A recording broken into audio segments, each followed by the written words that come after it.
자, 화면 잘 보이시나요? 네. 목소리도 잘 들리시죠? 네. 응?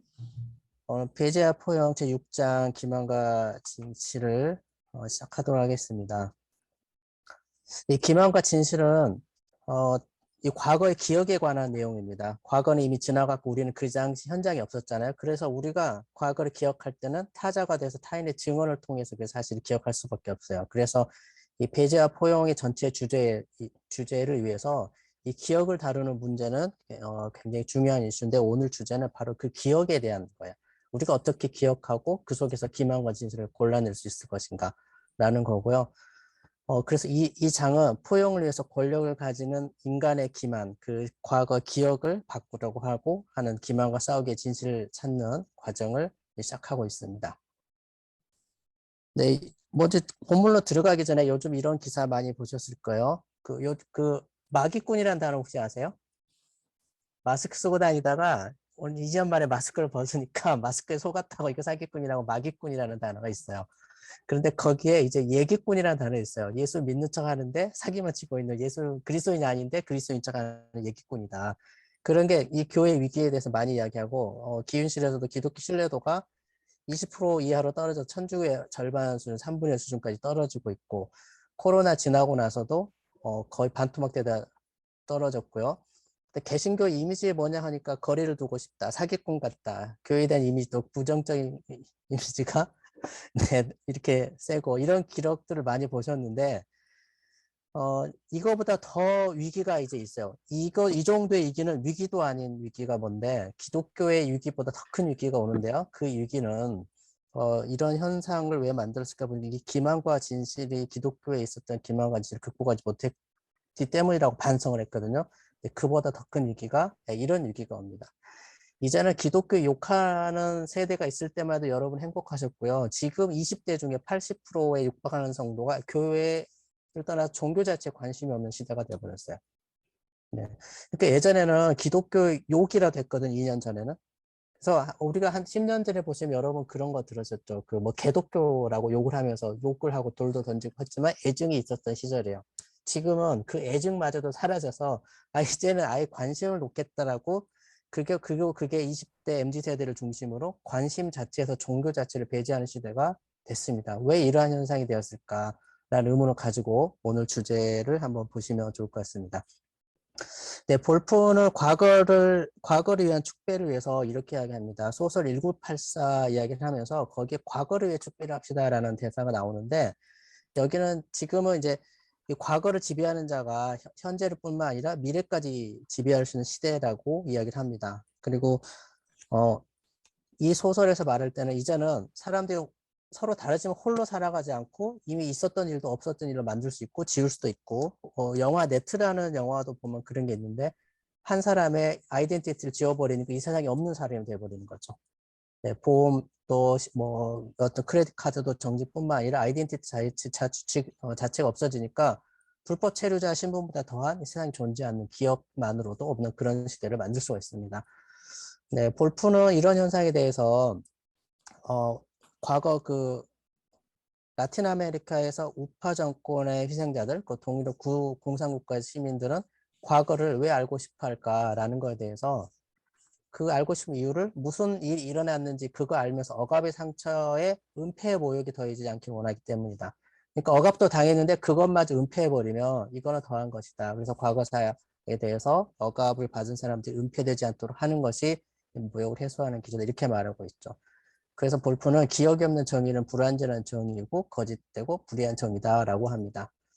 그래서 기억을 지우면 가해자의 손에서 피를 씻어주는 것이 되는 거고 악행을 기억하면 미래의 악행에 방벽을 세우는 셈이다라고 해서 기억하는 것은 이만큼 중요하다라고 생각하고 있고요. 우리 그리스도인들 같은 경우는 바로 이 고통을 기억할 때 우리가 가한 모든 고통의 기록이 거룩해질 수 있다라고 해서 결론적으로는 우리 그리스도인들이 그리스도의 당한 고통으로 모두 기억을 성화시켜가는 것들로 이야기를 서론 하고 있습니다.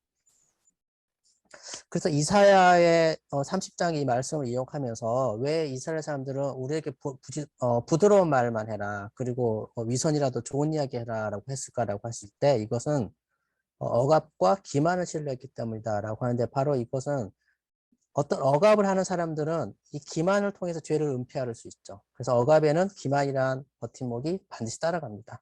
그래서 억압과 기만은 서로 뗄래야 뗄 수도 없는 관계다라고 합니다. 자, 그런데 이거에 대해서 이제 그 발표를 했을 때 이 과거를 위해서 축배를 과거를 위해서라고 했더니 여기에 대해서 발표자가 이런 반론을 합니다. 우리는 과거를 기억하는 것도 좋지만 우리가 어떤 알기로 선택한 것을 알기 때문에 우리가 기억하고 싶은 것만 기억하려고 한다. 그래서 구원은 기억 속에 있지만 모든 기억이 우리를 구원하는 거 아니다. 그래서 기억에 대해서 의문을 갖습니다. 그래서 우리는 결국은 무엇을 기억하는가에 대한 신중한 것도 있지만 어떻게 기억하는 것도 있지만 무엇을 기억하는가에 주의를 줘야 된다라고 하면서 볼프가 과거를 위해 건배를 하자라는 것을 각 공동체의 진실을 위해 그리고 각각의 이름의 진실을 위해서 건배하자라고 하면서 우리가 기억에 대해서 역사라는 관점을 가져봅니다. 네, 그래서 역사도 사회적 기억이 특수한 사례일 뿐이다. 그래서 역사만큼이나 기억도 그 나름의 방식으로 실제 상황이 어땠는가를 말하고 있기 때문에 그걸 존중해야 된다. 그래서 기억으로 바로 우리가 무엇을 할 수 있는가에 대해서 바로 이 역사라는 주제를 중요시하게 되고 볼프도 이 점을 굉장히 좋은 주제라고 인정을 하게 됩니다. 그래서 여기 이제 모든 사람들이 다른 그 모든 기억만큼 타당하다 이게 아니라 어떤 기억도 단순히 상황이 어떠했는지 그 기억 자체가 그걸 말해주지 않기 때문에 역사라는 걸로 해석을 해야 되는데 잘 아시는 이에치카의 역사는 무엇인가에도 역사적 사실에 이런 이야기를 해요.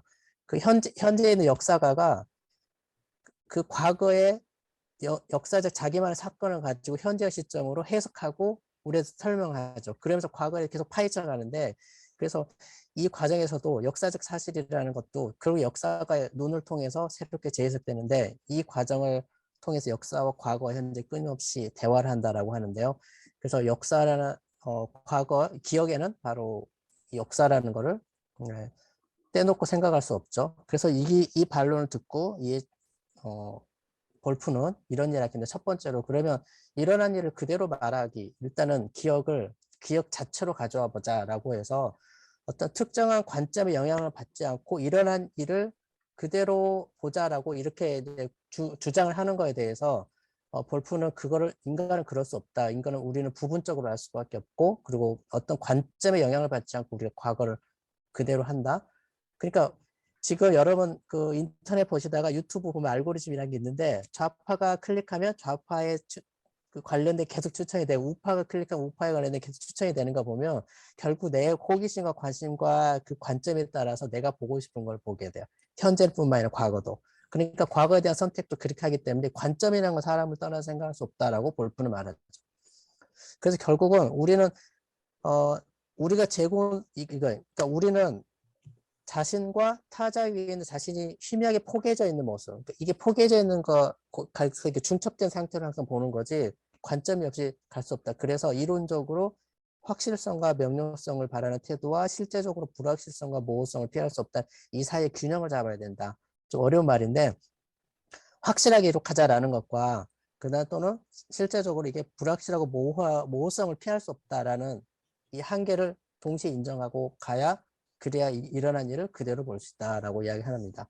그래서 과거를 제대로 보기 위해서 진리에 대한 체제들인데 포스트 모더니즘적 감수성에서 이런 이야기를 합니다. 푸코가 이런 이야기 하는데 어떤 진술은 그 과거를 이야기할 때 어떤 진술은 참으로 여기서 통과시키고 어떤 거짓으로 걸려내 바로 그런 진리의 체계가 있어서 그 기억에 대해 참과 거짓을 이 체를 통해서 걸러내듯이 이렇게 결정한다라는 거죠. 그러니까 있는 그대로 벌어보는 게 아니라 바로 이 진리의 체제를 통해서 참과 거짓을 취사 선택 마치 하는 것처럼 판단하게 된다라는 거죠. 그래서 그 진리를 생산하고 유지하기 위해서 어떤 형태의 제약이 필요한데 이 제약의 수단으로 사회적 권력이 필요해지는 거고요. 그래서 진리라는 거는 권력을 가진 이들에게 더 많은 권력을 부여해주는 수단이 된다는 거죠. 여기서 그래서 말하는 건 지식은 그래서 폭력이 되는 거고 진리를 덮어씌우는 힘이 된다는 거죠. 그러니까 이런 거죠. 그 니체의 말을 이용하는데 과거에 내가 어떤 잘못을 했는데 내 기억 속에서는 내가 그것을 했다라고 기억을 해요. 근데 내 자만심은 내가 과연 그것을 했을까라고 갈등하게 되면 결국 기억이 굴복해서 자만심에 굴복해서 기억이 왜곡될 수 있다는 거죠. 그래서 이게 인간의 한계라는 걸 이야기하는 거죠. 그래서 이런 이야기 한 거예요. 과거에 말할 때 이 자만심뿐만 아니라, 그러니까 니체가 말한 자만심뿐만 아니라 권력도 이 과거에 대한 거 말할 때 우리에게 유리한 위치를 서로 차지하려고 싸우는 거죠. 그러니까 과거에 대해서 말할 때 자만심과 권력이 그거를 나에게 유리한 식으로 말하려고 계속 싸운다는 거죠. 그래서 푸코가 말할 때는 이거 생산되고 구성되고 덮어 씌워진다. 이 과정을 통해서 진리로 통과된 것만 진리다. 그러니까 여러분 마음속에도 어떤 체가 있는데 이 체를 통해서 여러분에게 통과시키고 싶은 것들은 사실 과거를 기억하고 싶어 하는 거죠. 그리고 그 기준은 여러분이 가지고 있고 근데 그 기준에 중요한 건 자만심이 그 작용을 하고 있고요. 그리고 이 자만심을 가지기 위해서 여러분의 권력을 이용해서 때로는 진리를 왜곡시킬 수 있어요. 여러분 가족에 대한 기억도 때로는 그럴 수가 있고요. 여러분 단체나 여러분 소속에 여러분 영향력 있는 것을 그렇게 할 수가 있어요. 그래서 이러한 폭력, 그러니까 진리를 왜곡시키는 것도 폭력이라고 하는데 그거에 저항하기 위해서는 인간의 영역에서는 바르게 알기 위해서 권력을 바르게 행사하기를 원해하는 바로 이러한 것이 폭력을 이용해 저항하도록 도와줄 수 있다고 합니다. 그래서 그거를 볼셈 틀로 볼프는 이중적 복이라는 걸 주장하는데 결국은 예전에 그 지식인들은 지식을 권력 투쟁으로 해방시키고 권력 투쟁으로 해방시켜서 대결의 폭력을 무장해제하는 것을 그 목표로 삼았고 그리고 자신의 외부로부터 걸어나와 아무런 관점도 취하지 않고 세상 어떤가 이렇게 바라보는 관점으로 계속 역사를 보려고 이렇게 했습니다. 하지만 볼프는 이거에 대해서 한 가지를 바꾸기 원해요. 그러니까 예전에 무관점으로 보고 여기로부터 보는 거를 이걸 이렇게 바꾸는 거죠. 무관점을 거기로부터 보기로 바꿈으로써 관점이 없는 것을 버려야 된다고 합니다. 그래서 우리 인간이라는 건 순수하게 객관적인 관점으로 보는 건 결코 인간을 이해할 수 없어요. 그러니까 만약에 무관점으로 볼 수 있다고 하더라도 그래서는 안 된다는 거죠. 우리가 관점이 없이 과거를 본다는 거는 인간이 아니다. 인간이 이해할 수 없다. 그래서 거기로부터 보기 위해서 네 가지 과정을 제안하는데요. 첫째, 자신의 외부로 걸어나서 밖에서 한번 봐보시고요. 두 번째, 이거 한번 우리도 적용해 보자고요. 과거를 나의 외부 내가 내 밖에서 나라는 걸 객관적으로 바라보기 위한 시도를 해보는 거예요. 두 번째는 사회적 경계를 가로질러서 타자의 세계로 들어가 잠시 그곳에서 그러니까 그 사람의 관점에서 한번 생각해 보고요. 세 번째는 타자를 우리 자신의 세계로 받아들여야 된다는 거죠. 이 부분이 좀 어려울 수 있는데 우리는 거기로부터의 관점과 여기로부터의 관점을 비교하고 대조하는데 반드시 여기로부터의 관점을 거부하고 거기로부터의 관점을 받아들여야 할 그런 필요는 없습니다. 그리고 이러한 과정을 반복해야 된다. 그리고 이렇게 함으로써 우리가 더달아서 가장 적절한 목표를 우리와 그들 모두가 서로 왜곡하지 않은 방식으로 존재할 수 있게 공통의 언어, 공동의 인간 이해를 획득하는 그거를 가리켜 이중적 복이라고 말을 하고 있습니다. 이렇게 이중적 복이로 두 가지를 보더라도 그거를 진성만으로 충분하지 않고 여기에 포용을 해서 타자에 대한 사랑이 더해져야 된다라고 볼프는 강조하죠. 자, 이런 노력을 그러니까 했는데 왜 여기로부터 그리고 거기로부터 상황을 바라보려 이런 노력을 해야 될까? 하나님의 관점에서 이걸 왜 볼까 할 때 에스겔서를 인용하면서 이런 이야기를 해요. 에스겔서 반역하는 인간들은 그들이 반역에 어울리는 그들 자신의 진리를 만들어요. 그러니까 자기 행동을 그러니까 정당화시키는 진리를 만드는 거 많이 보죠. 네.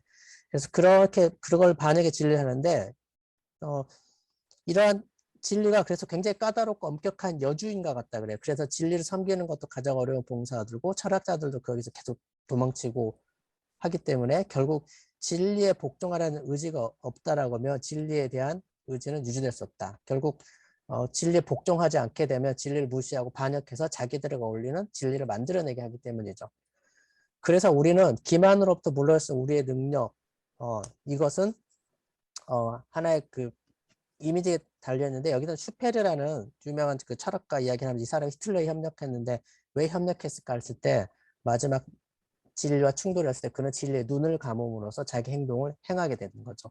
그래서 여러분도 사람들이 그럴 거예요. 어떤 행동을 할 때 딱 목에 걸리는 게 있는데 그거를 넘어서기 위해서는 그냥 눈을 감아버림으로써 그걸 뛰어넘어서 진리에 역행하는 행동을 할 수 있다는 겁니다.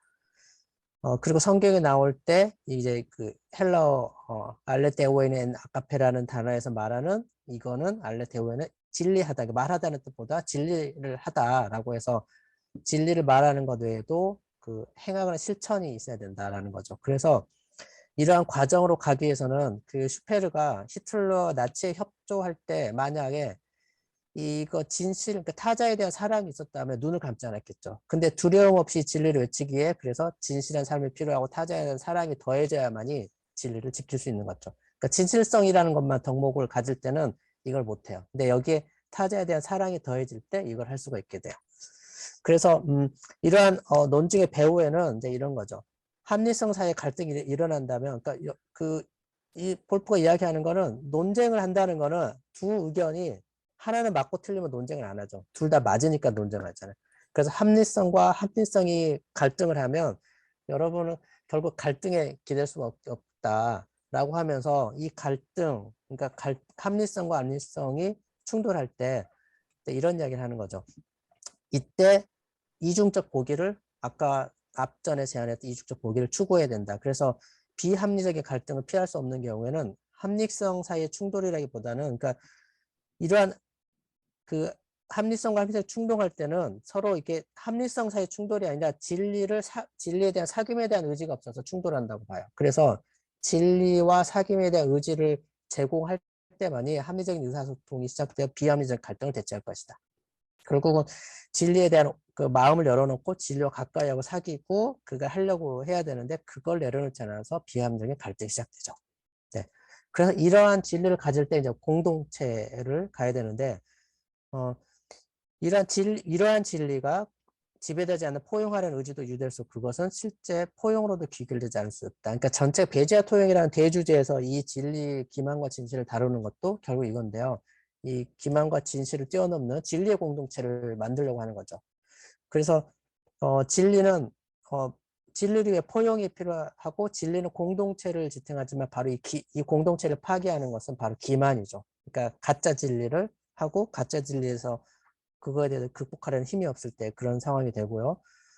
그래서 여기는 이제 예레미야와 바울을 예를 들어서 이런 이야기 하는데 그 포스트 모더니즘의 그 모더니즘 인식론은 모더니즘의 인식론적 그러니까 인식론적 성찰이나 추상성을 가지는데 예레미야 바울은 그거를 반대하고 진리는 명백한 것이고 얘는 예고 아니라 하고 지성과 사실의 어떤 관계를 추상적인 게 아니라 바로 행동할 수 있는 것이다 라고 이야기하면서 거짓된 진리를 반대하는 거죠. 그래서 진실은 공동체를 지탱하지만 거짓말은 그것을 파괴하기 때문에 바울은 얘는 얘라고 하고 아니라고 하면서 자신을 떳떳이 세우라고 말하고 있습니다. 결국 진실에 대한 관심과 신뢰에 대한 관심이 상호 보완적이라고 이야기하고 있습니다. 네, 그래서 이제 그 통치자들은 거짓말을 진리처럼 유통시킬 수 있다면, 그러니까 거짓말로 진리를 포장할 수 있으면 그 거짓말 더 유통시키려고 하죠, 통치자들은. 그래서 권력을 얻기 위한 싸움은 결국 진리에 대한 통치권을 얻기 위한 싸움입니다. 이것은 언론의 자유라는 걸 생각해 보면 쉽게 할 텐데요. 쿠데타가 일어나거나 아니면 군사 독재가 시작하면 제일 먼저 언론을 장악하는 이유도 지금 우크라이나 사태도 그렇죠. 언론하고 방송국 먼저 파괴하고 하는 것들도 진리에 대한 통제권을 얻으면 결국 권력을 얻는 위한 싸움에서 유리하다라고 생각하는 거죠. 그러나 하나님은 이렇게 너무 약해서 진리의 이런 체제에 저항할 수 없는 이들의 편에 서신다라고 이사야는 말합니다. 그래서 하나님을 이러한 거짓 진리에 대응할 수 있는 방법은 하나님께 의지하는 것이다라고 합니다. 그 예를 들어서 빌라도 앞에선 예수 그리스도를 말하는데요. 당시 유대인들은 그 통치자와 권력자와 한 사람이 되어서 한 사람이 죽어서 온 민족이 살 수 있다라면 한 사람을 제거해도 된다라고 이렇게 미리 정해놓은 사실의 사람을 몰아세우죠. 그래서 이 사람들은 예수 그리스도를 그러니까 죽어 마땅하다라고 하는데 이미 결정됐으니까 사형 선고를 달라고 요구하지 사형을 해야 되는 어떤 논거를 제지 안 하죠. 이게 그 진리를 이용한 폭력이라고 말하는 거죠. 그래서 고소한 사람들과 재판관의 관심은 결국은 권력을 그들이 장악한 권리를 약하게 하는 효과를 관리는 그러니까 예수 그리스도 진리가 그들이 가지는 권력을 약하게 하니까 그거는 관심이 없고 그들은 권력의 진리를 원했죠. 하지만 예수 그리스도는 이러한 권력의 진리에 맞서 진리의 권력을 주장하십니다. 예수님 폭력을 거부하시면서 마치 하늘의 12 뭐 천사들 내려와서 다 쓸어버리는 능력이 있고 창조주의 아들이심에도 불구하고 자신은 폭력을 거부하고 진리의 권력의 진리가 아니라 바로 진리의 권력을 옹호하시죠. 그래서 이거에 대해서 다음 장에서 그러니까 마지막 장에 나갈 때 진리가 너희를 그럼 자유케 하리라 하셨는데 바로 그것이 무엇인가라고 할 때 보면 이제 이거를 비교로 보여줍니다. 포스트 모더니즘에서는 진리를 알 수 없다라고 하고 진리가 자유롭게 한다는 건 이중적이라고 하고요. 진리를 추구하는 것 그리고 그게 참여하고 하는 것들은 은밀하게 폭력을 승리하는 것이고 자유를 위해 진리에 대한 추구로부터 물러나야 된다. 결국은 세상 사람들은 참 진리를 모르니까 이런 주장을 할 수밖에 없죠. 그런데 이거에 대해서 예수님은 가야바나 빌라도의 만남에서 자신의 자아를 진리보다 위에 두기를 거부하시고 그들을 설득하기에 폭력을 사용하기를 거부하고 그래서 진정한 자유는 진리와 비폭력에 대한 이중적 헌신의 열매라는 그런 교훈을 던진다고 하는데요. 이거에 대해서 이 시대의 뭐 C.S. 윌스라고 하는 레이첼 에반스가 이런 이야기를 해요. 하나님이, 그러니까 전지전능 하나님이 계셨는데 십자가에서 저항하지 않으시죠. 그래서 그러면서 이 십자가를 보면 이렇게 하게 십자가에 바로 그 폭력적이고 힘을 가진 전사 하나님 십자가에 달리심을 말미암아 우리가 그동안 너무 쉽게 충성을 맹세했던 난폭한 전쟁에 서는 십자가에서 영원히 사라졌다라는 고백으로 이 고백과 맥락을 같이 하고 있습니다. 그럼 볼프는 마지막 이제 요약을 하면서 이렇게 이야기하는 거죠. 처음에 과거를 위해서 건배를 했다라면 이제는 이것은 예수 그리스도가 이제 우리와 함께 하시면서 나와 함께 실제로 일어난 그대로 알고자 하는 우리의 의지를 위해 그리고 그것을 기억하는 능력을 위해 그리고 그것을 크게 선포하는 용기를 건배하자라고 결론적으로 이야기합니다. 네, 참고로 이제 이러한 처음에 보였던 지금 그 기독교의 위기도 바로 이런 거에 나타납니다. 지금 세속도시에서는 이제는 교회는 과거의 종교 가치를 보호하는 수동적인 제도에 머물러서 안 되고 이 세계 안에 세계 안에 신이 그러니까 하는지 적극 동참해야 한다는 거는 뭐냐면 이제 세속 시대에서는 이래서 소명이 사라지기 시작하는 시대라고 이야기하고 있습니다. 그러니까 이 시대는 일반 은총의 시대인데 하나님은 복잡성, 그러니까 죄인들과 함께 공유하기를 내뒀기 때문에 이 세상은 죄인들과 함께 세상을 해야 되는 이런 세상인데 이 세상에 대한 현상들이 이런 게 나타나는 거예요. 지금 기독교의 신규 인구 증가를 보면 어릴 때 믿는 사람만 늘어나지 20대 이후로 신규가 들어오는 인격이 줄어듭니다. 네, 교회가 왜 이런 상황이 됐을까 볼 때 바로 이 기만과 진실에 대한 교회의 자세가 대처가 잘못됐기 때문이다라고 하고 그러니까 현실 사회는 복음으로 통치되는 신앙인들, 우리 교인들만 있는 게 아닌데 타 종교와 비신앙이 공존하는 세상이 됐어요. 그래서 우리는 개인의 은혜를 받은 개인의 삶은 사적 영역에서 그러니까 다스리는 것에 그치지 않고 사회 속에서 타자의 삶의 고유성을 존중하며 자신의 욕망을 제어하는 데까지 나아가야 되고 이것이 그리스도의 공적 제도라고 공적 신학은 요즘 그걸 이야기합니다. 그리고 개혁주의 교회론에서 베르카우어라는 이제 그 신학자는 이렇게 하는 거죠. 교회가 책망이나 비난으로부터 완전한 자유를 얻을 정도로 무음하기 어렵죠, 사실. 네, 그리고 교회 안에 있는 죄는 개개인의 구성원도 분리되지 않기 때문에 교회가 이 죄를 받아들일 때 감시하고 이걸 위험을 허용하면서 교회 자체가 함께 욕을 먹는 시대가 돼버렸다는 거죠.